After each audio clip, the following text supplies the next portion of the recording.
Irmãos e irmãs, o Senhor esteja convosco. Ele está no meio de nós. Proclamação do Evangelho de Jesus Cristo segundo João. Glória a vós, Senhor.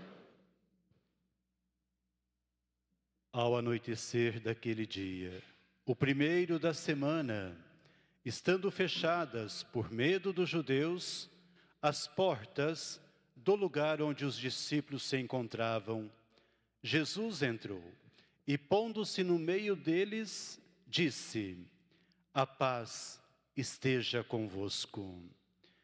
Depois destas palavras, mostrou-lhes as mãos e o lado.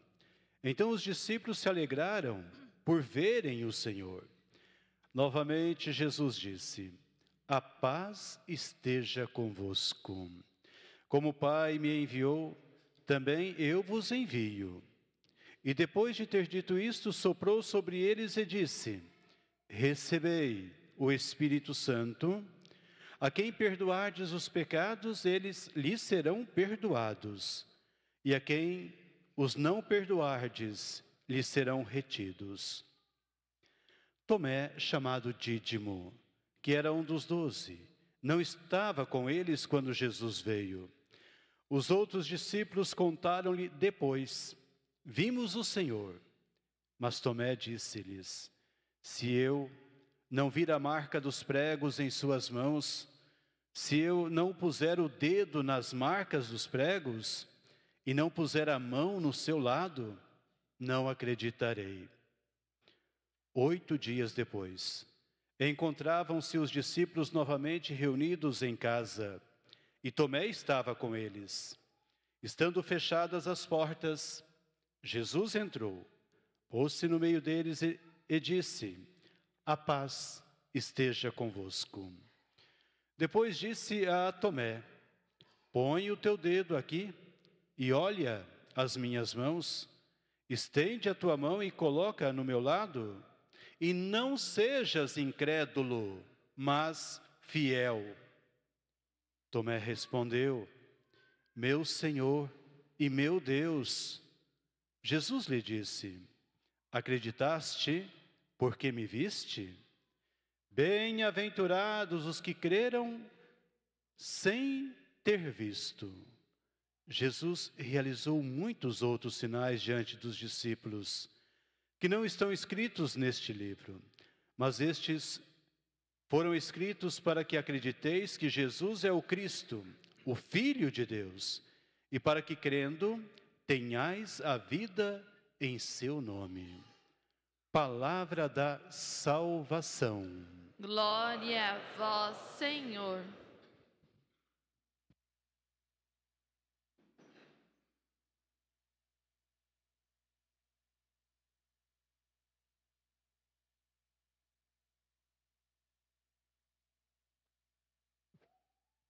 Queridos irmãos e irmãs, segundo domingo do tempo pascal, que nós lembramos com carinho de 2 papas então, né? Papa João Paulo, que instituiu o domingo da misericórdia. E depois, lembrando o Papa Francisco, conforme já trazia no início, que até proclamou também o ano extraordinário da misericórdia em 2015. Onde nos ajudou também a aprofundar mais ainda, né, este tema tão importante, essencial para a nossa caminhada cristã, já que somos chamados a crescer nesta misericórdia. Sede misericordiosos, como vosso Pai do céu é misericordioso. É o chamado que o Senhor dirige a todos nós, para trilharmos o caminho da misericórdia. E é claro que não é só compreender, mas acima de tudo internalizar e depois viver as obras de misericórdia. E nós não vamos ficar falando das obras, temos as espirituais, as temporais, né, do dia a dia também, mas enfim, sempre é um caminho que devemos aí ter presente na nossa vida, no dia a dia. Mas tudo isso, queridos irmãos e irmãs, Sabemos que é possível, por quê? Porque nossa fé em Jesus, ela é viva. Porque nós acreditamos que o Senhor, que passou, né, pela paixão, pela morte de cruz, nós acreditamos que Ele venceu a morte, que Ele ressuscitou e que Ele está vivo, que Ele caminha conosco também, que Ele nos sustenta com o seu Espírito. Então, esta certeza da presença do Senhor faz toda a diferença em nossa vida pessoal, em nossa vida familiar, enfim, na nossa vida no cotidiano. O Senhor se faz presente em nosso meio. A maneira com a qual o Senhor continua presente, é claro, supõe também este olhar iluminado pelo Espírito Santo, para que possamos perceber Jesus presente e agindo na história e na vida de cada um de nós também. Aqui nós temos esta passagem do evangelista São João, onde ele traz presente que no início não foi tão fácil para os apóstolos. Eles estavam portas fechadas, com medo dos judeus, com medo também de serem levados à morte, já que eram seguidores de Jesus. Mas aí, João trazendo esta manifestação de Jesus. Jesus se apresenta. Jesus, portanto, está ali dizendo: eu estou vivo, eu venci a morte. Então, esta imagem que João coloca é significativa. Portas fechadas, medo. E depois, com esta certeza que Jesus estava vivo e presente ali no meio, claro que houve uma transformação na vida daqueles homens. Então, o primeiro elemento que o Evangelho traz é isso, né? Este medo presente nos apóstolos. Depois, diz o evangelista que eles se alegraram ao verem o Senhor. Então, eles começaram, né, a viver esta alegria que vem também do Cristo ressuscitado.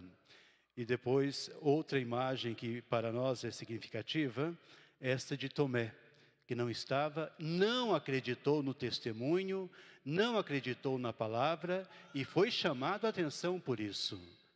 Não seja incrédulo, mas seja fiel.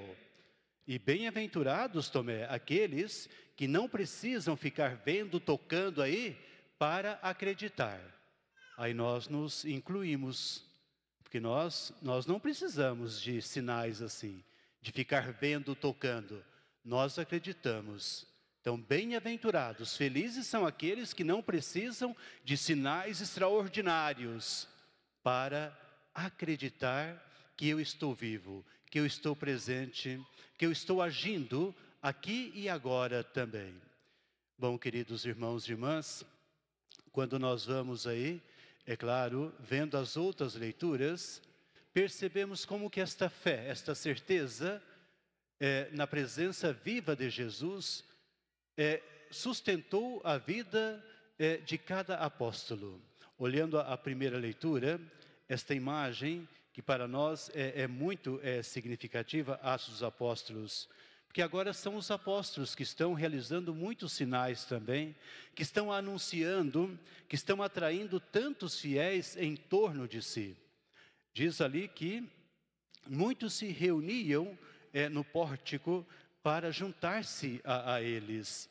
E depois, esta fé que também ia tomando uma proporção cada vez maior na vida de homens e mulheres, pessoas que também iam em busca de sinais, porque aqui transportavam tantos doentes para as praças.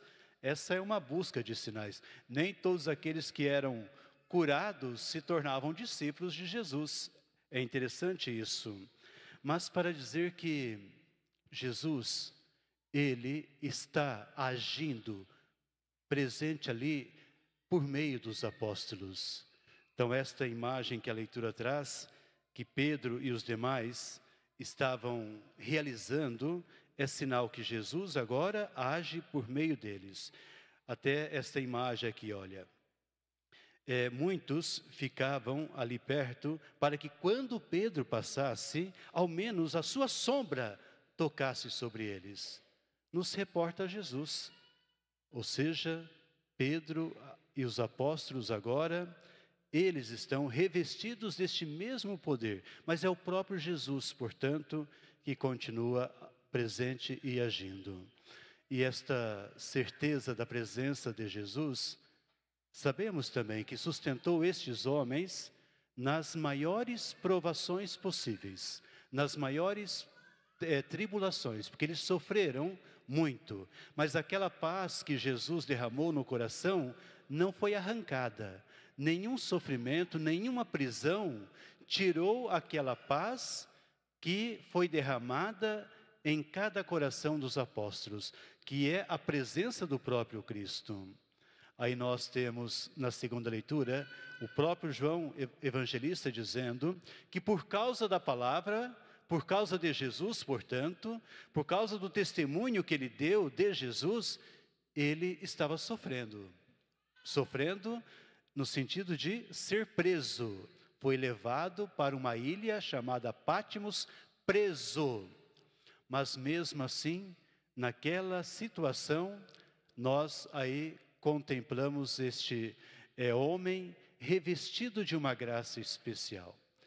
Para dizer que esta certeza da presença de Jesus sustentava nas maiores dificuldades possíveis. Porque foi ali, numa ilha, preso, que ele tem uma experiência mística, que ele escuta a voz do Senhor e que ele ali escreve o livro do Apocalipse também. Então esta imagem para nós é significativa. Por isso que nós, na oração chamada coleta, pedimos ao Senhor também para que todos nós possamos crescer nesta compreensão, para que possamos amadurecer cada vez mais a nossa fé, que compreendamos melhor ainda o batismo que nos salvou, porque pelo batismo nós participamos da paixão, morte e também já participamos da ressurreição do Senhor. Ou seja, em Cristo nós já somos vencedores. Então, esta graça pedimos já no início, para que possamos aprofundar mais e mais, crescer nessa compreensão. Também na compreensão da presença do Espírito que nos regenera.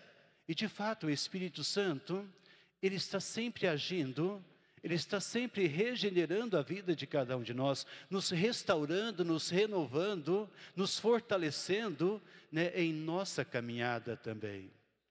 Depois ainda a oração pede para que possamos compreender mais a força do sangue derramado na cruz que nos redimiu e continua no hoje também, nos redimindo.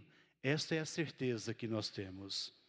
Então nesta manhã, domingo da misericórdia, que possamos de fato diante do Senhor abrir todo o nosso ser, para que Ele nos dê essa graça e assim compreendamos melhor. Compreendamos e possamos viver melhor a graça batismal, viver melhor a nossa fé. E que em meio a qualquer provação, qualquer dificuldade que possamos passar na vida ou já tenhamos passado, que seja para nós sempre oportunidade de testemunhar que a nossa vida ela já está segura nas mãos de Deus. Então, por maior que seja a provação que possa surgir na nossa vida, que a nossa fé seja maior, que esta paz que vem do Senhor nos acompanhe em todos os momentos. Qualquer doença não tem poder para tirar a verdadeira paz que vem do Senhor. Qualquer outra dificuldade não tem poder para tirar a verdadeira paz quando ela vem do Senhor. Então que nós estejamos abertos para acolher esta graça que o Senhor concede a nós. Exemplo disso é o Papa Francisco também, porque nós acompanhamos aí. Sabemos que ele abraçou a missão, o pontificado, confiando na graça, na misericórdia de Deus. Não foi confiando em si próprio, mas sempre depositando a sua confiança em Deus. E agora, esses últimos tempos, sobretudo, ele passando essa mesma experiência da paixão, do sofrimento, e agora a experiência da morte também. Mas aí nós sabemos que aquela paz que vem do Senhor sempre esteve presente. O fato dele ter passado ali na praça, num dia antes do seu falecimento, né? Mesmo não podendo falar muito, mas aquela mensagem foi suficiente, a imagem dele já falava, mas Bona Páscoa, né? Ou seja, uma boa Páscoa para todos. Então ali mostra como que esta fé verdadeira que vem de Jesus, sustenta a caminhada de cada um. E depois, repito, já que é o domingo da misericórdia, que bom termos nele um exemplo de alguém que compreendeu profundamente o que significa a misericórdia de Deus, alguém que demonstrou com a própria vida o que significa ser misericordioso. Uma das primeiras ações do Papa Francisco, quando assumiu o pontificado, foi aquele cuidado com os moradores de rua, lembram? Né, aquela questão até de fazer ali um lugar para que eles pudessem tomar um banho, lavar as roupas. São gestos, mas depois toda a vida deles sempre falando do amor e da misericórdia, gritando contra tudo aquilo que destrói a vida, contra a guerra e tantas outras situações que destrói a vida. E depois esta atitude dele de confiar totalmente no Senhor. E depois aquela questão também, não só de amar os pobres, mas de revestir-se de uma pobreza. Gostei daquela notícia que nós recebemos, né? E ontem eu até lembrava, que quando viram o dinheiro que ele tinha, 100 euros. Ou seja, não guardava nada para si. Para dizer que são sinais. Então, encerro dizendo, Deus seja louvado. Porque neste domingo da misericórdia, nós temos este exemplo que para nós vai continuar aí fazendo a diferença em nossa vida também. E que possamos crescer nesta mesma perspectiva, do amor, da fé e, é claro, nesse gesto, ou seja, nesta misericórdia. Louvado seja nosso Senhor Jesus Cristo. Para sempre ser.